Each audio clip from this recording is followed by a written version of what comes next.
खुदावंद यीशु मसीह के कदूस और जलाली नाम में आप सबकी सलामती चाहता हूँ।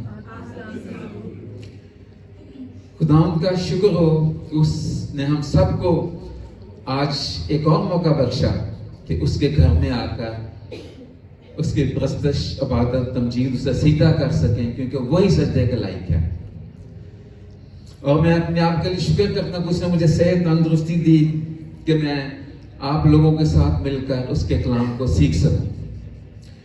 तो एक छोटी सी दुआ करते हैं। कदूस कदूस रब्बुल फाश, आसमान और ज़मीन के खालिक मालिक अब्राहम, अज़ाक का याकूब के खुदा, तेरा शुक्र करता हूँ आज इस घड़ी के लिए तूने मुझे मौका दिया कि मैं तेरे कलाम को तेरे लोगों के साथ मिलकर सीख सकूं। बाप, मुझे अल्फाज की तरतीब, अल्फाज का ज़ख़ीरा देना, तेरा बड़ा गहरा मुझ पर छाया रहे। और बाप, जो ये कलाम पेश करूं और बाप वो तुझे पसंद आए। मेरी दुआ को सुनो, कबूल कर। ये सब कुछ तेरे प्यारे बेटे हमारे खुदावंद यीशु मसीह के नाम के वसीले से मांग लेते हैं।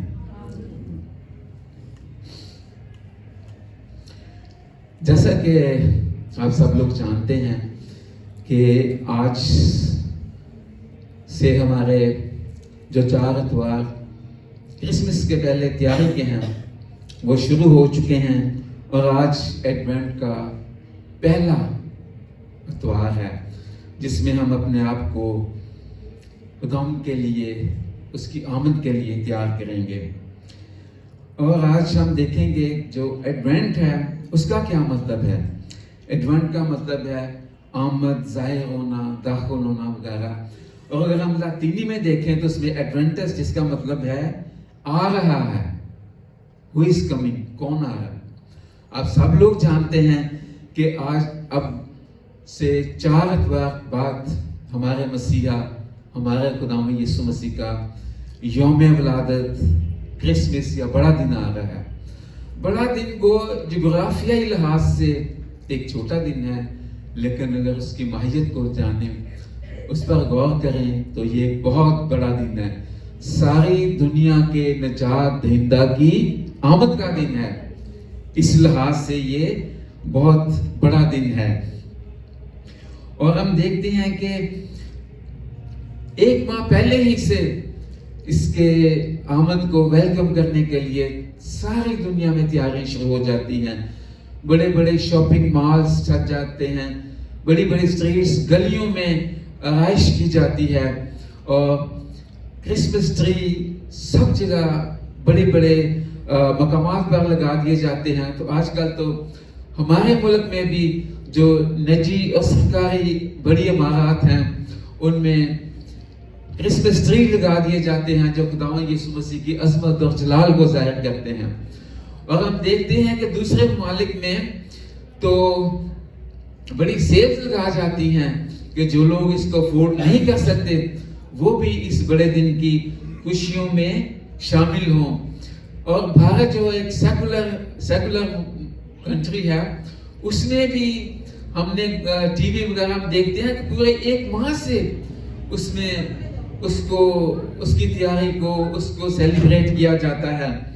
और हम देखते हैं कि मुख्तलिफ कलीसियाएं इसको मुख्तलिफ अंदाज से सेलिब्रेट करती हैं। और इसके लिए खुसूसन कैथोलिक कलीसिया में 4 कैंडल्स रोशन की जाती हैं, जो कि उम्मीद, ईमान, सलामती और मोहब्बत की होती हैं। और ये चारों अवामल जो है क्रिश्चियनिटी में बहुत बहुत अहमियत के अमल है। क्रिश्चियनिटी इन चारों अवामल पर बेस करती है। और जो पहला हम देखते हैं, ये चारों जो इतवार इससे पहले है क्रिसमस से, ये तैयारी के होते हैं। किस बात की तैयारी? क्या अपने बदनों की तैयारी, अपने अच्छे कपड़ों की तैयारी, हमने क्या नया जूता लेना है उसके लिए तैयारी है, या हम आपस में अपने अजीजों काम के साथ आपस में विजिट्स की तैयारी करते हैं कि हमने किस दिन किसके यहाँ जाना है, किसने हमारे यहाँ आना है। लेकिन मेरे अजीजों, ये तैयारी इस बात की तैयारी नहीं है। ये तैयारी हमारे दिलों की तैयारी है कि हमने अपने आप को उस मसीहा की तैयारी के लिए, उसकी पैदाइश की तैयारी के लिए किस तौर पे तैयार करना है। और अब हम इस سپر نیشنل یا فوق الفطرت پیدائش کے بارے میں جاننے کی کوشش کریں گے، جو آج سے تقریباً 700 یا 750 سال پہلے مختلف انبیاء کی پیشین گوئیوں کے مطابق جو ہم پر یہ عیاں کیا گیا تھا۔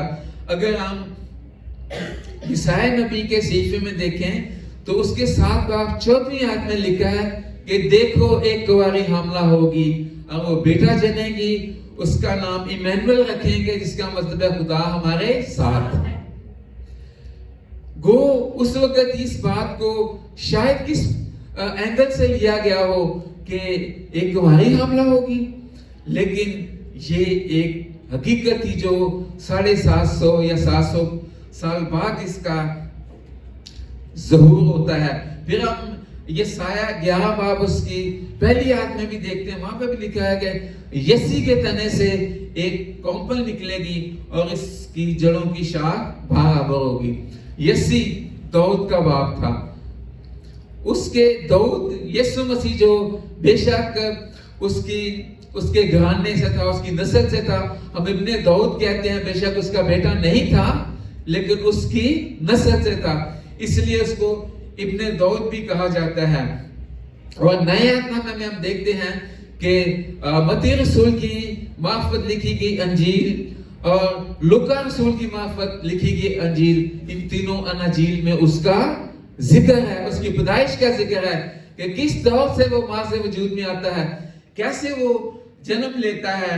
جو بھی آپ کے سامنے حوالہ لوکا رسول کی انجیل اس کا پہلا باب اس کی 35ویں آیت سے 26ویں آیت سے لے کر 35ویں آیت تک بیٹے شفاق نے اس کی تلاوت آپ کے سامنے کی ہے، تو اس کے بارے میں، اس کی پیدائش کے بارے میں اس کے لکھا اس میں ہے کہ کس طور پر اس کی پیدائش ہوئی۔ ہم دیکھتے ہیں کہ اس کی پری برتھ کے بارے میں ایک کنورسیشن ہوتی ہے جو فرشتہ اور مقدسہ مریم کے ساتھ ہوتی ہے، اور 6 مہینے میں گلیل کے شہر ناصرت میں فرشتہ ایک کنواری کے پاس بھیجا جاتا ہے جس کا نام مریم ہے، اور اس کی منگنی داؤد کے گھرانے یوسف مرد کے نام سے ہوئی ہے۔ اور اس میں مقدسہ مریم جو ہے اس کی ابھی اس کے ساتھ منگنی ہوئی ہے، اور ہم پرانے یہودی فرقے میں دیکھتے ہیں کہ جیسے ہمارے ہاں آج کل منگنی اس نکاح کے بعد وہ بیٹی ہے وہ مرد کے گھر آتی ہے، لیکن اس وقت جب منگنی ہو جاتی اسی وقت سے وہ اس کی بیوی تصور کی جاتی تھی، تو وہ ابھی اس کے پاس ساتھ نہیں اپنے گھر میں رہ رہی ہے، تو لکھا نے فرشتہ نے اندر آ کر مریم سے کہا، یہ اس کی عزت اور تعظیم ہے، کسی گلی میں کسی بازار میں اس نے مقدسہ مریم سے نہیں کہا، فرشتے نے اندر آ کر اس سے کہا کہ سلام تجھ پر فضل ہوا ہے، اور خدا تعالیٰ تیرے ساتھ ہے، اور تجھے اس بات کی فکر، کسی بات کی فکر نہیں کرنی ہے، کیونکہ جب خداوند ساتھ ہو تو ہمیں کسی بات کی فکر نہیں ہوتی ہے۔ اور لکھا ہے کہ مریم اس بات سے گھبرا جاتی ہے، وہ سوچتی ہے کہ یہ کیسا سلام ہے کہ فرشتہ اس کو کہتا ہے خوف نہ کر، خداوند تیرے ساتھ ہے، تو حاملہ ہوگی، تیرے بیٹا ہوگا، اس کا نام یسوع رکھنا، اور وہ بزرگ ہوگا اور خدا تعالیٰ کا بیٹا کہلائے گا۔ بزرگ کا لفظ جو یہاں پاک لوگوں کے لیے استعمال ہوا ہے، دیندار لوگوں کے لیے استعمال ہوا ہے، اور کہا کہ وہ خدا کا بیٹا کہلائے گا، اور خدا اس کے باپ داؤد کا تخت اسے دے گا، اور وہ یعقوب کے گھرانے پر اب سے لے کر اب تک حکومت کرے گا، بادشاہی کرے گا۔ کیوں؟ کہ وہ بادشاہوں کا بادشاہ ہے، اس لیے وہ حکومت کرے گا۔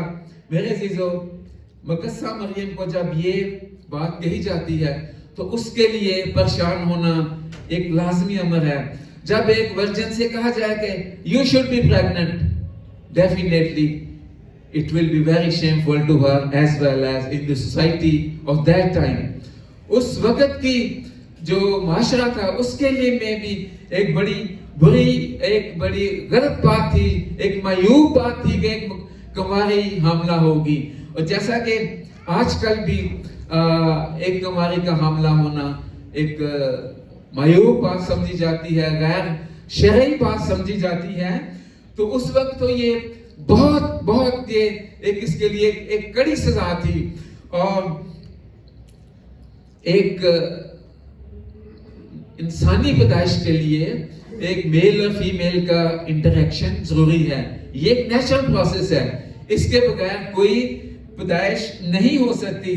और मरियम इस बात से बहुत घबरा जाती है और वो कहती है, how it is possible because I don't know any man, ये कैसे हो सकता है, मैं तो किसी मर्द को नहीं जानती।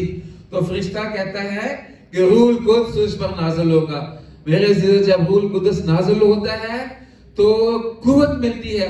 जैसा कि हम देखते हैं कि रसूलों को, शागिर्दों को ये कहा गया था कि तुम यरूशलेम में ठहरे रहो और रूह कुद्स तुम पर नाज़िल होगा।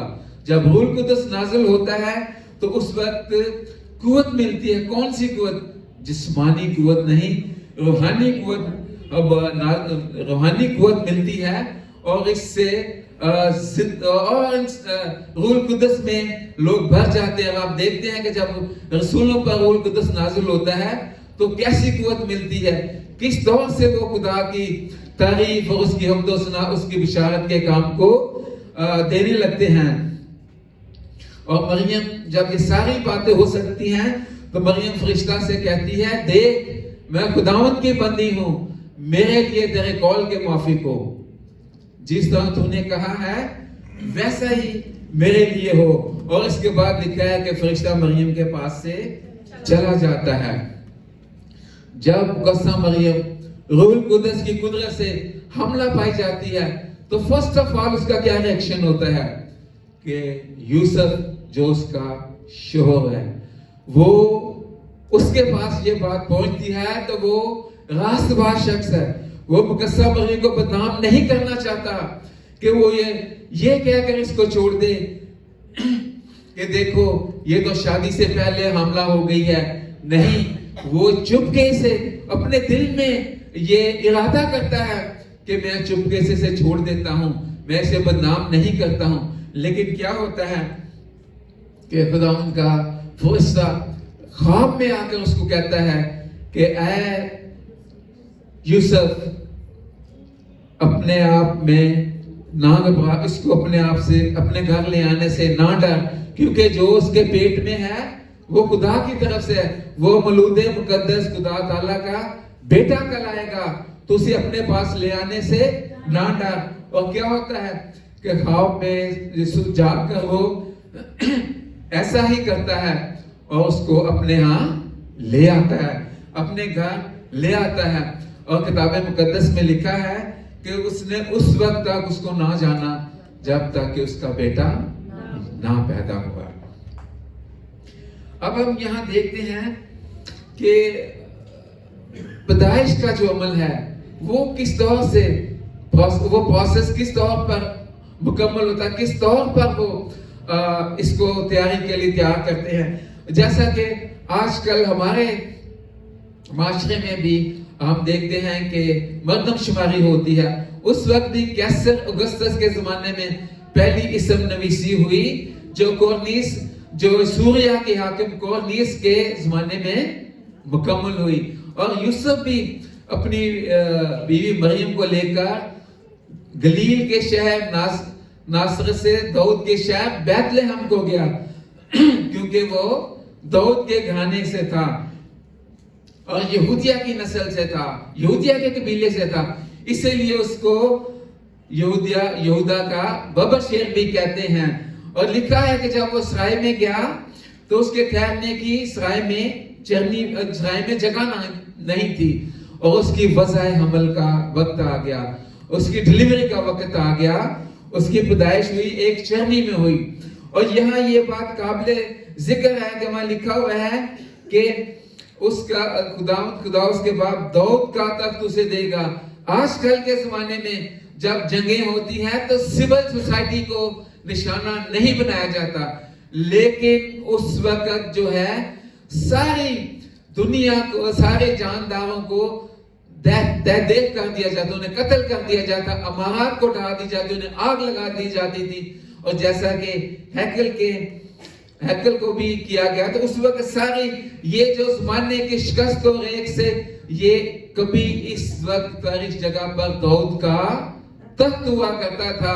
اور یہ فرشتہ کی وہ بات پوری ہوئی تھی کہ خداوند خدا اس کے باپ داؤد کا تخت اسے دے گا. آج اس کی پیدائش اسی مقام پر ہو رہی ہے جہاں پر کسی وقت میں داؤد بادشاہ کا تخت ہوا تھا. اور اسے کہا گیا تھا, مقدسہ مریم سے کہا گیا تھا کہ وہ یعقوب کے گھرانے پر اب سے لے کر اب تک حکومت کرے گا.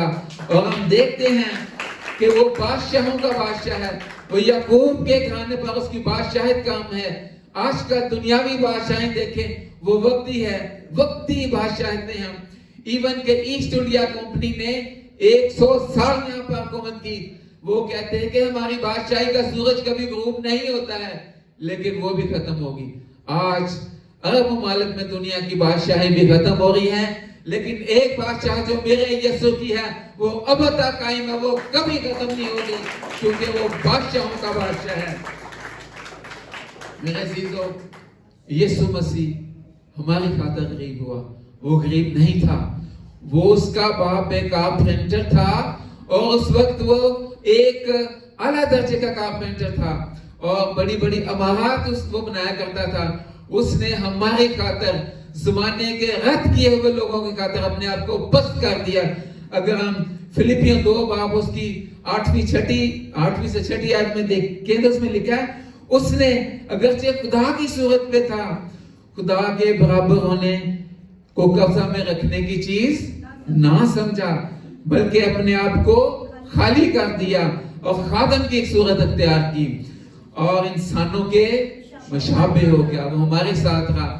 اس نے اس وقت کے لوگوں کے لیے اپنی زندگی کو وقف کر دے, ان کے ساتھ رہا, اور انسانی ذات میں اپنے آپ کو ظاہر کر دیا, اور یہاں تک فرما بردار رہا کہ موت, بلکہ صلیبی موت بھی گوارا کی. اب دیکھتے ہیں جب بحث انسان ہونے کے وقت وہ بہت گھبرا جاتا ہے, اور وہ کیا کہتا ہے کہ اے باپ اگر ہو سکے تو یہ پیالہ مجھ سے ٹال جائے, لیکن میری نہیں تیری مرضی پوری. اس نے باپ کی مرضی کو پورا, باپ کے تابعدار رہا, اس کا فرما بردار رہا, اس نے اس کی فرما برداری کو قبول کیا. اب ہم غلطیوں 4 باب اس کی 4 آیت میں لکھا, جب وقت پورا ہو گیا تو خدا نے اپنے بیٹے کو بھیجا, جو عورت سے پیدا ہوا اور شریعت کے مطابق پیدا ہوا. وقت پورا ہو گیا. کون سا وقت پورا ہو گیا؟ خدا نے مختلف ادوار میں اپنے انبیاء کو, اپنے رسولوں کو بھیجا.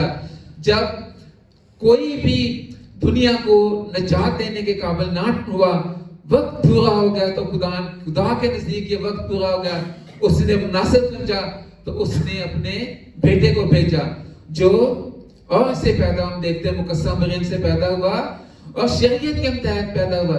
شریعت کے مطابق ہم دیکھتے ہیں کہ 8 دن کے بعد اسے ہیکل میں جو اس وقت کا شریعت کا دستور تھا اس کو پیش کیا جاتا ہے, اور وہ تمام شریعت کے تقاضوں کو پورا کرتا ہوا 12 سال کی عمر کے بعد وہ ہیکل میں بھی پیش کیا جاتا ہے.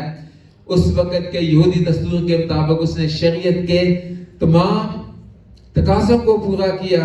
اور ہم دیکھتے ہیں کہ جب یہودیہ کے شہر بیت لحم میں اس کی پیدائش ہوتی ہے, تو اس وقت کون سے عوامل, کون سی باتیں, کون سے واقعات وقوع پذیر ہوتے ہیں؟ تو سب سے پہلے خوشی کی بشارت کس کو دی جاتی ہے؟ چرواہوں کو, گڈریوں کو. میرے عزیزو, گڈریے جو دور شہر کے مختلف علاقوں میں رہتے ہیں, لیکن ان کا مقام بہت بڑا ہے. یسوع مسیح بھی ہمارا چرواہا تھا. وہ کیا کہتا ہے؟ اچھا چرواہا میں ہوں.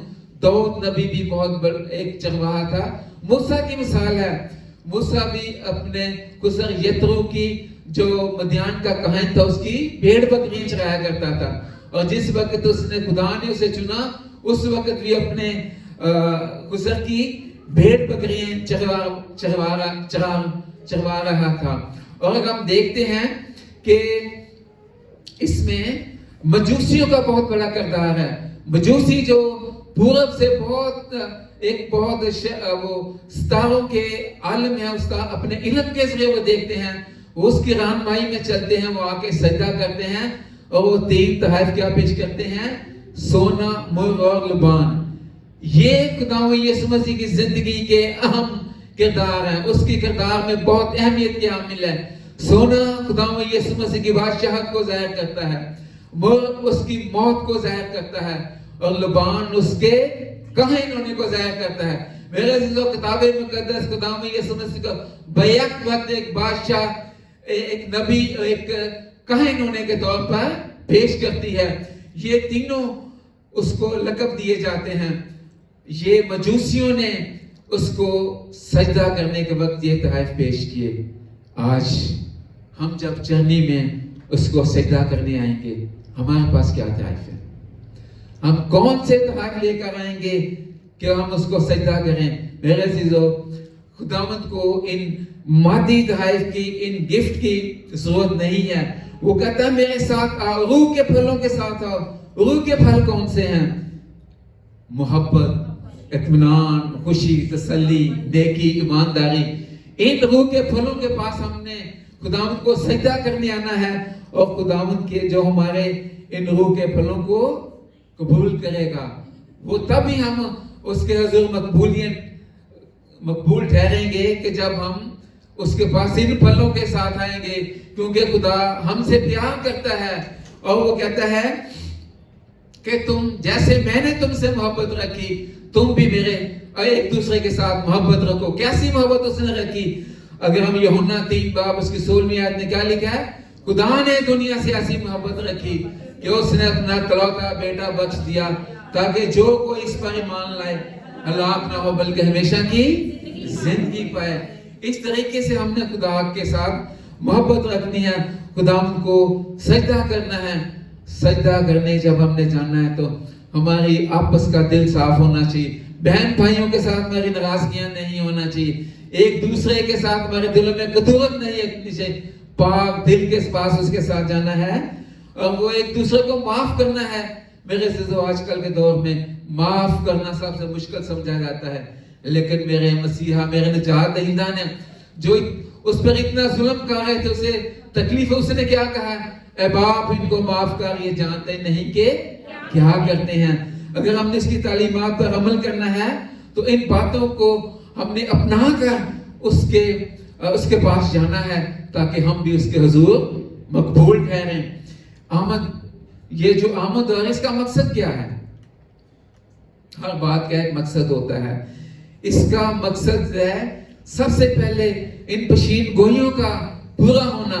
यीशु मसीह की पैदाइश से लेकर उसकी मौत तक जितनी पशीन गोइयां थी वो पूरी हुई हैं और उसके आमद का मकसद यही था कि इन पशीन गोइयों को पूरा किया जा सके।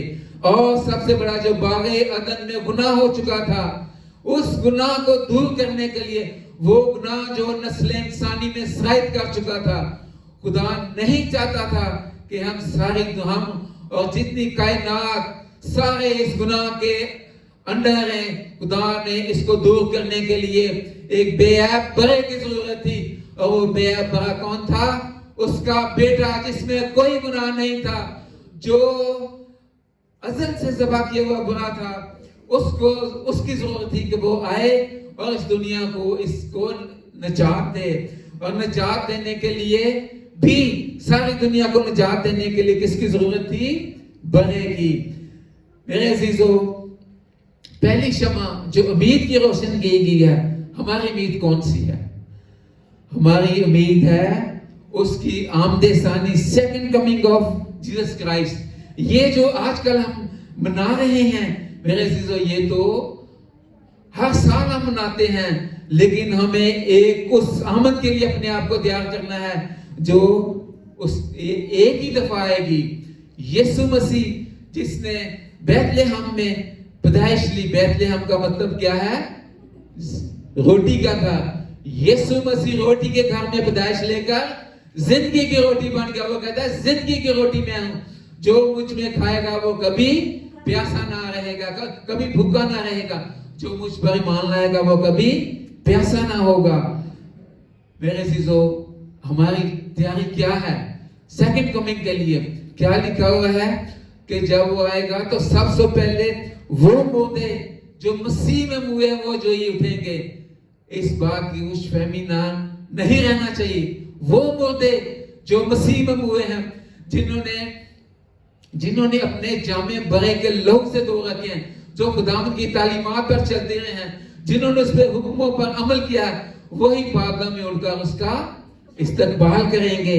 اگر ہم اس کی تیاری کے لیے دیکھیں تو مکاشفہ 19 باب اس کی 7ویں آیت میں لکھا ہوا ہے, آؤ ہم خوشی کریں, نہایت شادمان ہوں, اس کی تمجید کریں, اس لیے کہ برا کی شادی آ پہنچی اور اس کی بیوی نے اپنے آپ کو تیار کر لیا. اس کو چمکدار اور مہین کتانی کپڑے پہننے کا اختیار دیا گیا ہے, کیونکہ مہین کتانی کپڑے سے مقدس لوگوں کی راست بازی کے کام ہیں. میرے عزیزو دنیاوی طور پر جب دلہا دلہن کو لینے آتا ہے تو کیا ہوتا ہے؟ بہت تیاری کی جاتی ہے. مہین کتانی کپڑوں سے مراد اعلیٰ کپڑے جو پرانے وقتوں میں یہ بادشاہوں کے یا امیر لوگوں کے ہوتے تھے. آج کل بھی جب دلہن کی تیاری ہوتے تو کیا بیوٹی پارلر میں جا کر میری بیٹیاں جانتی ہیں کس قسم کے پتہ نہیں ساٹن اور کیا کیا کپڑوں کے نام ہیں, وہ کپڑے تنصیب کیے جاتے ہیں دلہن کی تیاری کے لیے. لیکن پاک کلام کہتا ہے یہ کپڑوں کی تیاری نہیں ہے, راست بازی کے کام ہے. جب دلہا آئے گا تو وہ ہمارے راست بازی کو دیکھے گا, ہمارے دنیاوی کپڑوں کو نہیں دیکھے گا. تو ہم نے دنیاوی کپڑوں سے نہیں, اپنے راست بازی کے کاموں سے اس کی تیاری کرنی ہے. ہماری کلیسیا, ہمارا دلہا کون ہے؟ یسوع مسیح. اور جو کلیسیا کیا ہے اس کی دلہن ہی. تو جب وہ اپنی دلہن کو لینے آئے تو راست بازی کے کام ہمارے یہاں ہونے چاہیے تاکہ وہ اپنی دلہن کو لے سکے, اس کو قبول کر سکے, دنیاوی کپڑوں سے نہیں. میرے عزیزو آج آئیے ہم سب مل کر اس بات کا عہد کریں, اس بات کی تیاری کریں کہ جب وہ دوبارہ آمد ثانی کے وقت آئے تو ہم اپنے مہین کپڑے نہ پہنے ہوں, بلکہ ہمارے کام, ہمارے نیک راست بازی کے کام ہو کہ وہ ہمیں اپنے ساتھ, بادلوں کے ساتھ اپنے ساتھ لے جائیں. آئیے ہم سب مل کر اس بات کا عہد کریں کہ خداوند ہمیں اس بات کی توفیق دے کہ ہم اپنی ظاہری کپڑوں سے نہیں بلکہ راست باز کے کاموں سے اس کو پسند آئے. خداوند مجھے اور آپ کو ایسا کرنے کی توفیق دے.